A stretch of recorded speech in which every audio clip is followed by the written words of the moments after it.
Friends, welcome to JK Urdu point. Friends, आज हम कुछ फंडामेंटल राइट्स के कुछ एमसीक्यूज़ करेंगे जो जेके एसएसबी और दीगर एग्ज़ाम के लिए बहुत फ़ायदेमंद साबित रहेंगे।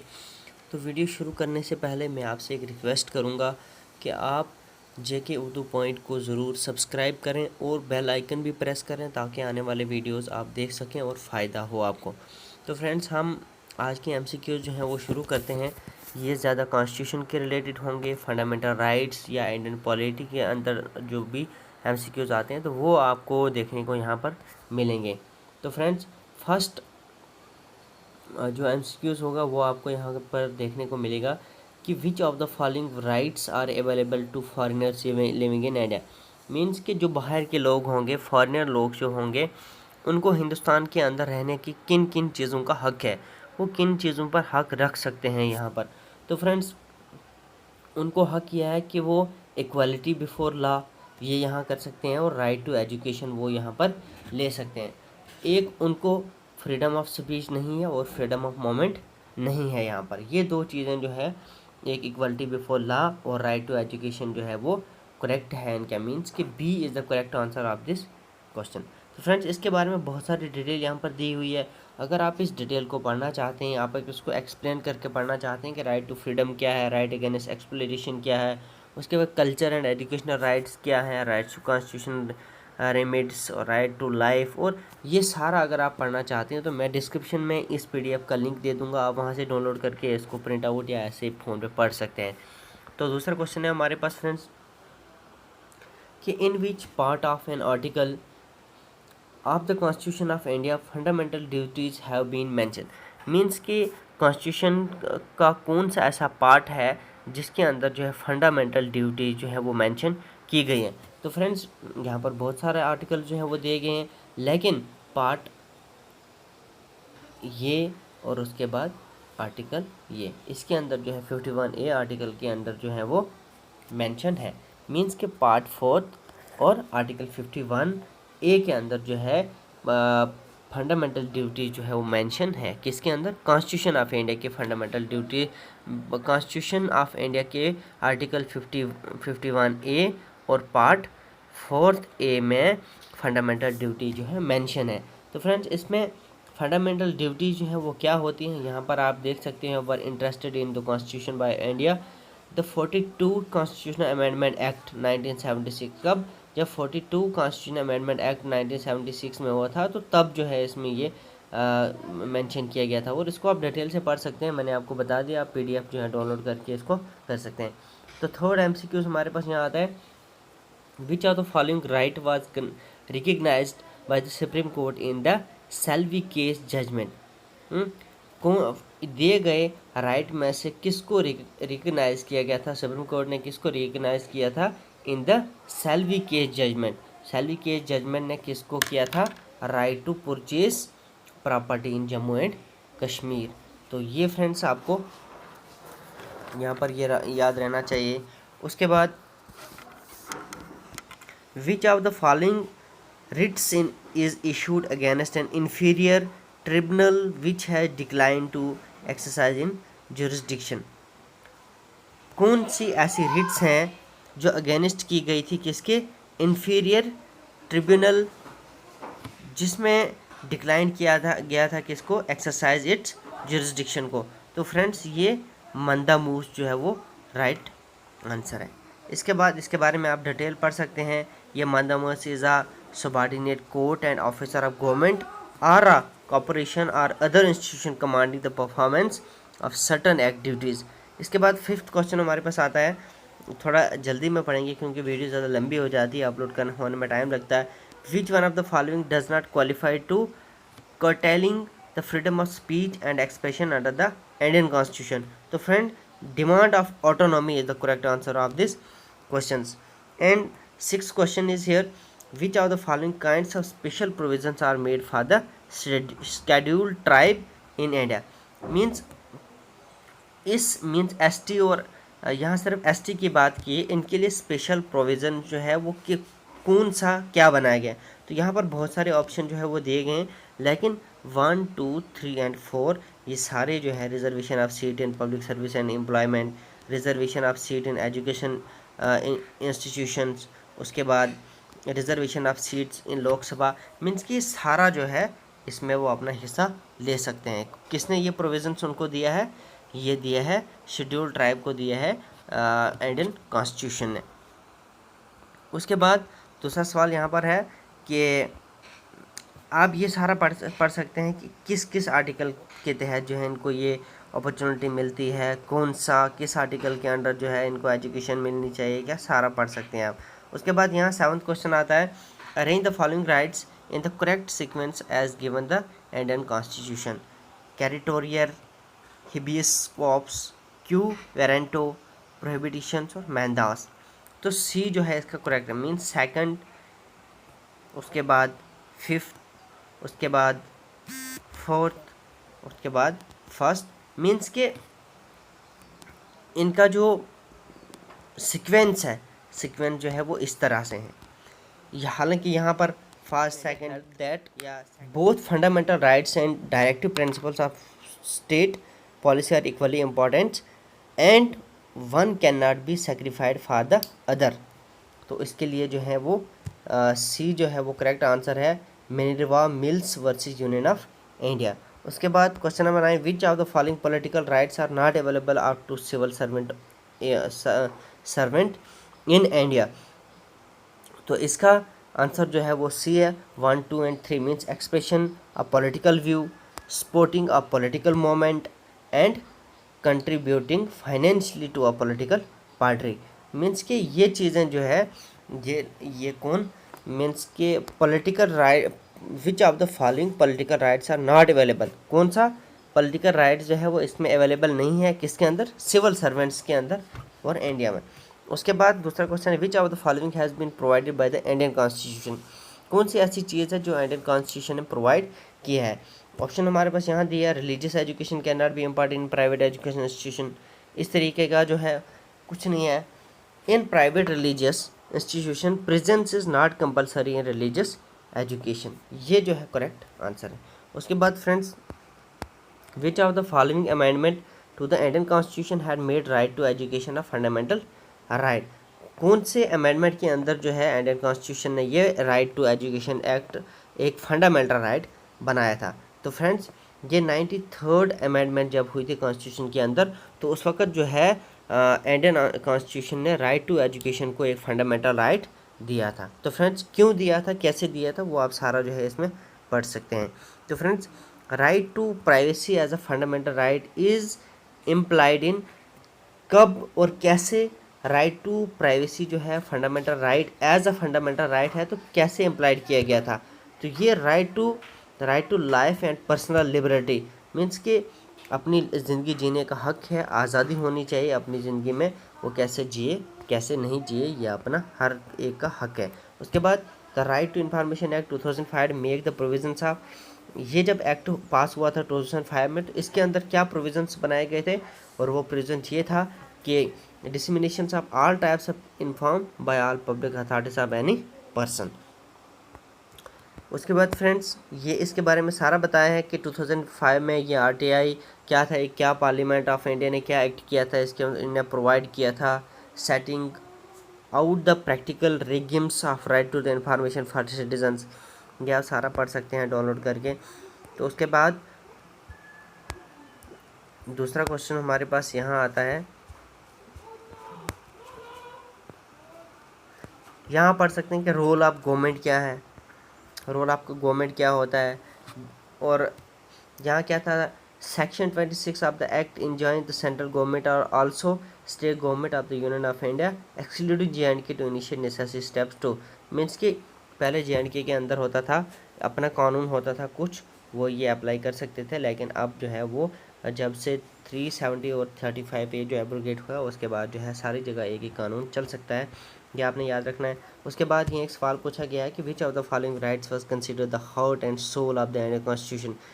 तो राइट ऑफ कॉन्स्टिट्यूशन रेमेडीज जो है इसको heart and soul of the Indian constitution माना जाता है, मीन्स कंसिडर किया जाता है। उसके बाद फ्रेंड्स, इसके बारे में भी आप सारी डिटेल पढ़ सकते हैं। उसके बाद यहाँ सवाल एक और पूछा है कि the fundamental duties of citizen, the fundamental duties of a citizen include, इसके अंदर 1, 2 और 4 जो है आ सकते, to protect wild life, respect for the constitution, the national flag and national anthem. Means कि नेशनल कॉन्स्टिट्यूशन को, नेशनल फ्लैग को और नेशनल एंथम को रिस्पेक्ट कर देनी है। उसके बाद डेवलप करना है साइंटिफिक टेम्पर, और उसके बाद प्रोटेक्ट करना है वाइल्ड लाइफ को। उसके बाद respect for the government, respect for the government जो है यहाँ पर इसमें नहीं दिया गया है। उसके बाद the right of import and receive information is granted in the constitution of India by article, कौन से आर्टिकल के तहत जो है राइट टू इम्पोर्ट किया गया है, रिसीव की गई information is granted in the constitution. तो कॉन्स्टिट्यूशन के अंदर ग्रांटेड किया गया है क्या, right to impart and receive information. तो वो वो यहाँ पर आर्टिकल 19 फर्स्ट ए में जो है वो दिया गया है। तो फिर उसके बाद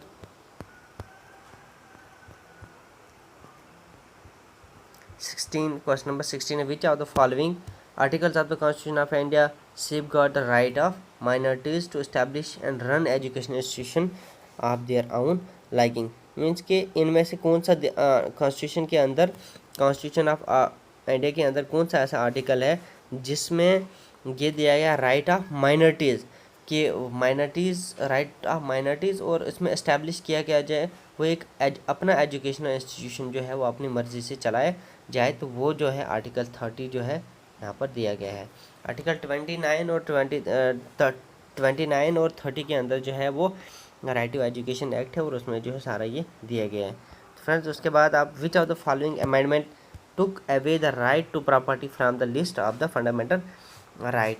तो वो बी जो है वो करेक्ट आंसर है। 44th कॉन्स्टिट्यूशन अमेंडमेंट के अंदर जो है वो right to property from the list of the fundamental right से इसको क्या किया गया था, टुक अवे मीन्स निकाल दिया गया था, क्योंकि इसको फंडामेंटल राइट जो है वो नहीं माना जाता। Article 30 of the Indian constitution deal with the Indian constitution जो है वो किसके साथ डील करता है, freedom of consciousness, conscience, right to propagate religion, right of minorities to establish and manage education institution, cultural and educational right to the minority community। तो right of minorities to establish and manage education institution जो है वो इसका correct answer है। तो friends इस तरीके से दूसरा क्वेश्चन है, fundamental rights guaranteed in the Indian constitution can be suspended only by a proclamations of the emergency. उसके बाद right to education right to education जो है किसके साथ रिलेट करता है, आर्टिकल 21 ए के अंदर। उसके बाद right to education is fundamental right, legal right, natural right, और neither fundamental nor legal, means कि ना ही फंडामेंटल ना ही लीगल, लेकिन इसमें जो है एजुकेशन जो है वो फंडामेंटल राइट है। When right to information act came into force, कब राइट टू इंफॉर्मेशन एक्ट जो है वो फोर्स में आया था इंडिया के अंदर, तो वो कब आया था, 12 अक्टूबर 2005 में। तो फ्रेंड्स इस तरीके से article 14 to 18 of the constitution deal with, constitution के अंदर जो 14 से लेकर 18 कॉन्स्टिट्यूशन है तो वो किसके साथ डील करते हैं, वो राइट टू इक्वलिटी के साथ डील करते हैं। 14 to 18 article right to equality के साथ डील करते हैं। उसके बाद friends 24 right to poverty is no legal right. ये क्या है, राइट टू पॉवर्टी जो है राइट टू प्रॉपर्टी जो है एक लीगल राइट है। आज के वक्त में ये लीगल राइट है, राइट टू प्रॉपर्टी। उसके बाद विच among the following is not among 6 fundamental rights provide by constitution, कौन से ऐसे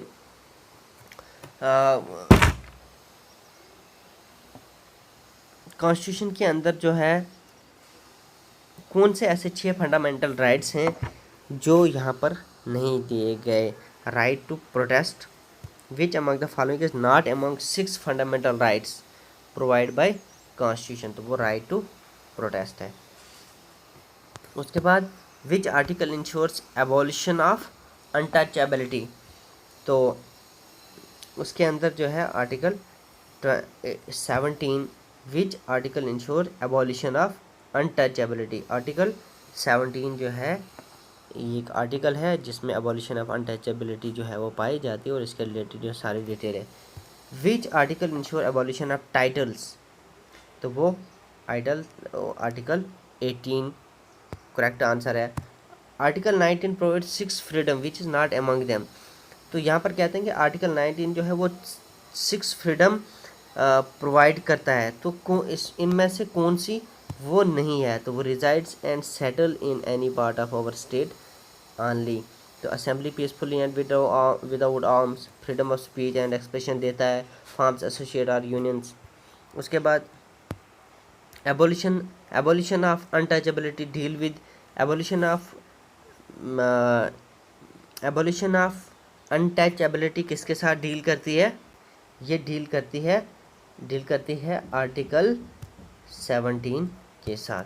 तो फ्रेंड्स इस तरीके से दूसरा सवाल हम यहाँ पर, the idea of fundamental rights was adopted from, तो फंडामेंटल राइट्स का ये आइडिया जो है वो कहाँ से अडॉप्ट किया गया था, तो वो अमेरिका से अडॉप्ट किया गया था, ये करेक्ट आंसर है फ्रेंड्स। उसके बाद इसके बारे में सारी डिटेल आप पढ़ सकते हैं, supreme court provisions of state, तो बाकी सारा इसमें पढ़ सकते हैं आप। Fundamental rights are incorporated in which part of the constitution, fundamental rights जो है वो इनकॉर्पोरेटेड है, तो कॉन्स्टिट्यूशन के किस पार्ट में ये दिया गया है, तो वो पार्ट 3 के अंदर दिया गया है। तो which part is described by doctor Ambedkar most criticise part of the constitution, constitution के अंदर कौन सा ऐसा पार्ट है जो डॉक्टर अम्बेडकर ने मोस्ट क्रिटिसाइड पार्ट जो है वो डिस्क्राइब किया है, तो वो पार्ट 3 है। Which fundamental right deleted by 44th constitutional amendment, fundamental rights कौन सा ऐसा फंडामेंटल राइट जो है 44th कॉन्स्टिट्यूशनल अमेंडमेंट के अंदर जो है वो डिलीट किया था, तो वो राइट टू प्रॉपर्टी जो है वो डिलीट किया गया था। उसके बाद दूसरा क्वेश्चन है, in which amendment the right to property was deleted from fundamental right, तो यहाँ पर सवाल जो है 44 जो है इसका करेक्ट आंसर है। उसके बाद dash dash is the most fundamental of fundamental rights, कौन सी ऐसी चीज़ है, पर्सनल लिबर्टी जो है most fundamental of fundamental rights का है। उसके बाद article 30 of the Indian constitution deals with, किसके साथ डील करता है, तो ये डील करता है किसके साथ, ये डील करता है right to minorities to establish and manage educational institution। Article 30 of Indian constitution वो किसके साथ डील करता है, right of the minorities to establish and manage educational institute. तो friends freedom of in the Indian constitution the power to issue a writ of habeas corpus is vested, तो the supreme court and the high court में जो है आप writ जो है वो कर सकते हैं। अगर इंडियन कॉन्स्टिट्यूशन के अंदर जो है the power to issue writ को, मतलब सुप्रीम कोर्ट और हाई कोर्ट के अंदर जो है हम कर सकते हैं, which of the following writs is issued by an appropriate judicial body in order to free a person who has been illegally detained, तो किसी को अगर इलीगली डिटेन किया गया हो तो उसको हम किस तरीके से हम कर सकते हैं, तो हिबियस कॉर्पस के थ्रू, वो एक एप्रोप्रिएट जुडिशियल बॉडी होती है, तो ये रिट्स जो है वहाँ पर देख सकते हैं। Which of the following rights is guaranteed only to the citizens, तो freedom of speech and expression जो है वो जो सिटीज़न होगा उसको ये वो कर सकता है, वो ग्रांटेड है उनको। Fundamental rights guaranteed in the constitution can be suspended, तो proclamation of national emergency. Which of the following is not include in right to freedom, कौन से ऐसे इंक्लूड नहीं है राइट टू फ्रीडम के अंदर, तो वो acquire hold and dispose property है। उसके बाद minority rights are given in, minorities को राइट जो है वो किस में दिया जाता है, 29 और 30 के अंदर, और ये आर्टिकल हैं इनके अंदर जो है इनको माइनॉरिटीज़ को राइट दिया जाता है। तो फ्रेंड्स वीडियो बहुत लंबी हो चुकी है, मैं नेक्स्ट भी आपको बताऊंगा, आप वहाँ से अपनी वीडियो भी डाउनलोड कर सकते हैं। डिस्क्रिप्शन में मैं इस PDF का लिंक भी दे दूँगा, वहाँ से आप उसको डाउनलोड करके पढ़ सकते हैं। Thank you. अगर कोई गलती होगी बीच में तो आप कमेंट करके ज़रूर मुझे पूछ सकते हैं। कोई भी क्वेरी हो तो वो कमेंट बॉक्स में ज़रूर कमेंट कर से पूछते हैं। वीडियो को लाइक और शेयर ज़रूर करें।